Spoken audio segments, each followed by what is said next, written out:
अस्सलामुअलैकुम दोस्तों, ये वीडियो ख़ास कराची वालों के लिए है कि कराची वाले कभी मरी आते हैं, कभी टंडा ज़ियारत आते हैं, तो कराची के अंदर कोई बर्बादी नहीं होती है फिर।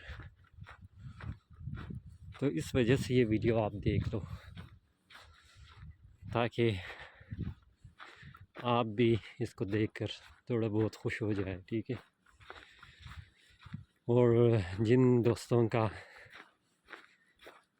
कोई फैमिली मेम्बर या दोस्त कराची में रहते हैं तो उसके लिए भी शेयर कीजिएगा ताकि वो देखे ये सर्द बर्फ़, जो कि आप इसके लिए हमेशा मीलों दूर सफ़र करते हैं और देखने के लिए आते हैं। यहाँ पर ये हमें घर के पास 1 मिनट के फासले पर ही मौजूद है। तो फिर ये देख लें सिस्टम यहाँ पर।